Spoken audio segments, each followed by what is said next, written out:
Hello guys, मैं रुस्तम और आप देख रहे हैं नॉलेज लाइफ।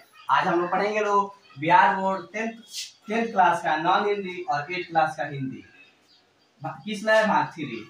और आज हम पढ़ेंगे चैप्टर नंबर 12 विक्रमशिला। अब विक्रमशिला एक निबंध है। क्या है? निबंध। और ये पाठ्य पुस्तक विकास समिति के द्वारा लिखा गया है। इसके द्वारा लिखा गया है पाठ्य पुस्तक विकास समिति के द्वारा। विक्रमशिला जो है वह भागलपुर जिला के यानी बिहार के भागलपुर जिला के कहलगांव थाना क्षेत्र पोस्ट पत्थरघट्टा गांव अतिंचक में है। कहाँ स्थित है? जिसका पुराना नाम अंग महाजनपद था। यानी महाभारत काल में भागलपुर जिला का नाम क्या था? अंग महाजनपद। इसके बारे में कुछ प्रमुख बातें भी है, जैसे विक्रमशिला का निर्माण पाल वंश के प्रतापी राजा धर्मपाल ने करवाया था 8वीं शताब्दी के मध्य में। और इसके विध्वंस की कहानी तबाकत-ए-नासरी एक फारसी की किताब में लिखा गया है। विक्रमशिला के प्रथम कुलपति हरिभद्र थे, जिनके शिष्य जो थे शांति लक्ष्य के कारण इनका भी नाम शांतिभद्र पड़ा। इसके अलावा हम इसमें कुछ और भी महत्वपूर्ण बातें पढ़ेंगे। तो सबसे पहले हम लोग पाठ को शुरू करते हैं। पेज नंबर है 51। लिखा है, यह निबंध बौद्धकालीन शिक्षा केंद्र विक्रमशिला विश्वविद्यालय के गौरवशाली अतीत से परिचित कराता है। अर्थात बौद्ध काल में इसका निर्माण हुआ था और ये कितना मतलब कि गौरवशाली इतिहास है, इसके बारे में पढ़ेंगे। इस अध्याय में प्राचीन ज्ञान परंपरा की अनेक विशेषताओं का उद्घाटन किया गया है और उस समय भारत में चल रहे शिक्षा पद्धति के बारे में भी पढ़ेंगे। अब विक्रमशिला निबंध शुरू करते हैं। लिखा है, मैं विक्रमशिला हूँ। मुझे भारत की अस्मिता का अभेद कवच माना जाए तो कोई अतिशयोक्ति नहीं होगी। यानी मैं भारत की अस्मिता का अभेद कवच हूँ, इसमें कोई हैरानी की बात नहीं होगी। मेरा अतीत आज के कैम्ब्रिज विश्वविद्यालय एवं ऑक्सफोर्ड विश्वविद्यालय से कई उन्नत और महत्वपूर्ण था। आज दुनिया में बहुत सारी यूनिवर्सिटीज है, ऑक्सफोर्ड और कैम्ब्रिज बहुत बड़ा है। उसी तरह से पुराने जमाने में विक्रमशिला का महत्व था। मेरे यहाँ आर्यभट्ट और अतीश दीपंकर सरीखे विद्वान हुए, जिनके योगदान को नजरअंदाज नहीं किया जा सकता है।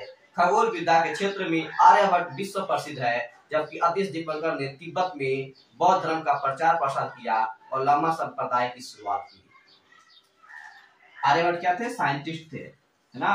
और अतीश दीपंकर लामा संप्रदाय, बौद्ध धर्म में लामा संप्रदाय की शुरुआत करने वाले महान धार्मिक गुरु थे।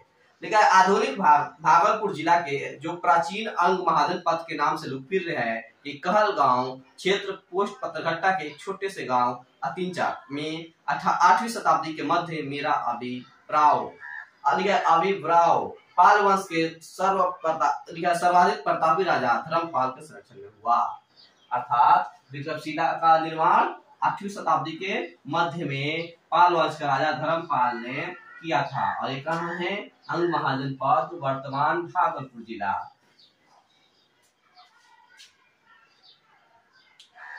धीरे धीरे मैं अपनी बौद्धिक शक्ति के बदौलत अंतर्राष्ट्रीय क्षितिज पर छा गया। यानी कि थोड़ा ही अरसा बाद पूरे विश्व में विक्रमशिला को जानने लगे लोग। अपने आचार्यों के विक्रमपूर्ण आचरण, उनकी अखंडशील संपन्नता के कारण ही मैं विक्रमशिला की संज्ञा से संबोधित हुआ। किद्वंती है, यानी कहावत है कि विक्रम नामक यक्ष को दमित कर इस स्थान पर विहार बनाने के कारण मेरा नाम विक्रमशिला पड़ा। विक्रमशिला इसका नाम कैसे पड़ा है? तो वहां पे विक्रम नामक यक्ष को दमित कर इस स्थान को विहार बनाने के कारण मेरा नाम विक्रमशिला पड़ा। विहार यानी होता है वह घूमने की जगह जहाँ पे बौद्ध भिक्षु रहा करते थे, मठ में पढ़ा करते थे। मेरे प्रांगण में 6 महाविद्यालय विद्वान थे। आज अलग लिखा है, जहाँ अलग अलग द्वार पंडित नियुक्त किए गए थे। द्वार पंडितों के समक्ष मौखिक परीक्षा उत्तीर्ण होने वाले छात्र ही मेरे प्रांगण में प्रवेश पा सकते थे। देखिए लोग, विक्रमशिला विश्वविद्यालय में कितने महाविद्यालय थे? 6। और वहां पे गेट पे ना गेट कीपर रहते थे।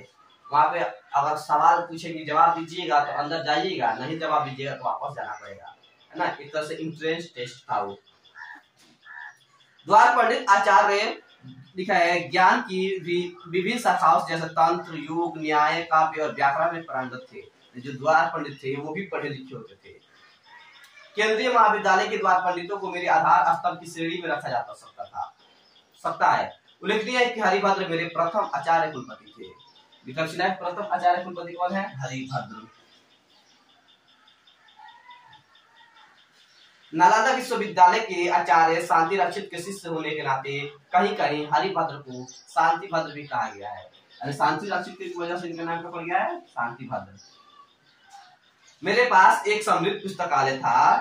तंत्र विद्या एवं तर्क विद्या सहित प्रारंभिक दर्शन और बौद्ध दर्शन से संबंधित ग्रंथों का यहाँ विशाल संग्रह मौजूद था। विक्रमशिला में बहुत बड़ा लाइब्रेरी था, है ना, जहाँ पे हर तरह के पुस्तक रखे हुए थे।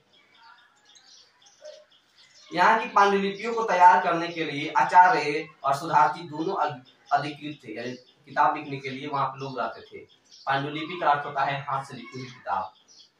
राजा गोपाल द्वितीय के शासन के 15वें वर्ष में प्रसिद्ध ग्रंथ अष्ट शास्त्री का प्रज्ञा पारमिता की पांडुलिपि मेरे घर तैयार की गई थी। यह ग्रंथ आज ब्रिटिश म्यूजियम लंदन की धरोहर में शामिल है। ये बहुत ही महत्वपूर्ण किताब है जो विक्रमशिला में लिखा गया था, जिसको अंग्रेजों ने लंदन लेकर चले गए। दान, शील, धैर्य, वीर्य, ध्यान और प्रज्ञा पारमिता के प्रमुख अंग थे, जिनमें पारंगत होना मेरे उद्देश्य में शामिल था। इनके कुछ महत्वपूर्ण सब्जेक्ट थे जिसको सभी को जानना जरूरी होता था। उपाय, कौशल्य, प्राणिधान, बल एवं ज्ञान को मिलाकर कुल 10 पारमिताओं के पारंगत होना अपने आप में साधारण बात नहीं थी। यह मनुष्य को पूर्ण महामानव बनाने की प्रक्रिया है, जो मेरी गरिमा की चरम परिणति है। यानी कि वहां पे जो भी आम आदमी जाता था वहां से निकलता तो बहुत ही महान ज्ञानी बनकर निकलता था।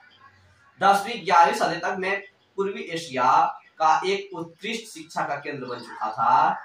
सम्यक ज्ञान दान परंपरा में मेरा कोई सानी नहीं था। दुनिया में कोई भी ऐसा यूनिवर्सिटी नहीं था जैसा विक्रमशिला।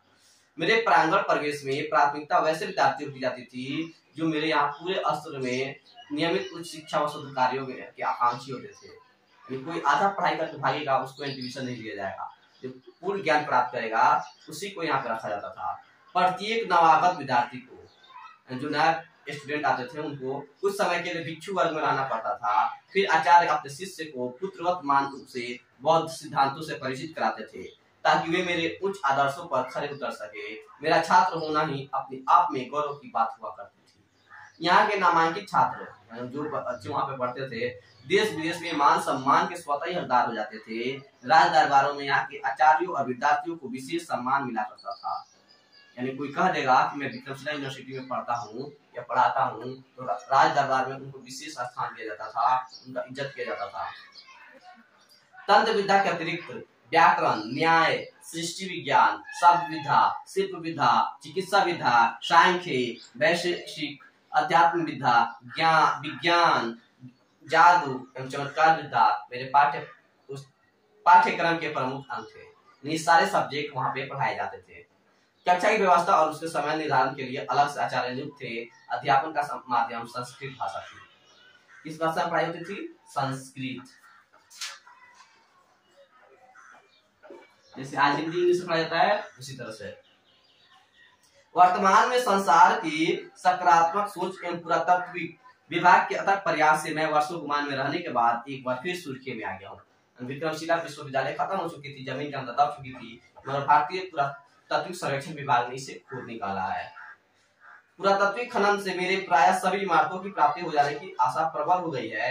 यहाँ 50 फीट ऊंची और 73 फीट चौड़ी इमारत के रूप में प्रधान चौत्य प्राप्त हुए। चौत्य किला जहाँ पे बच्चे पढ़ते हैं। 50 फीट ऊंची और 73 फीट चौड़ी बहुत बड़ी किला मिली है ना।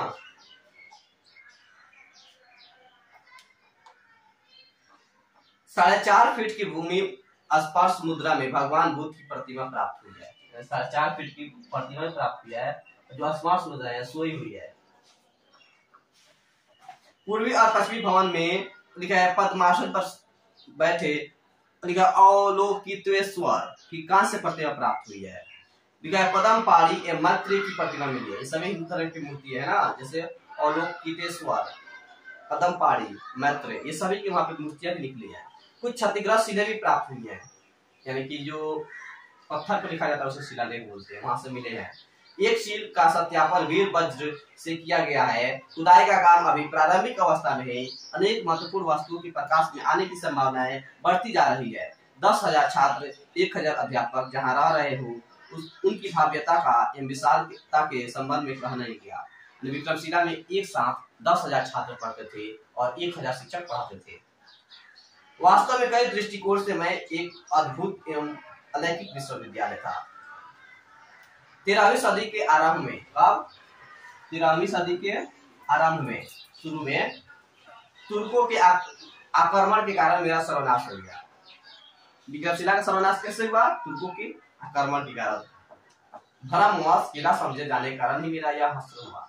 उन्हें लगा कि कोई बड़ा किला है, राजा का किला समझकर उन्होंने हमला कर दिया।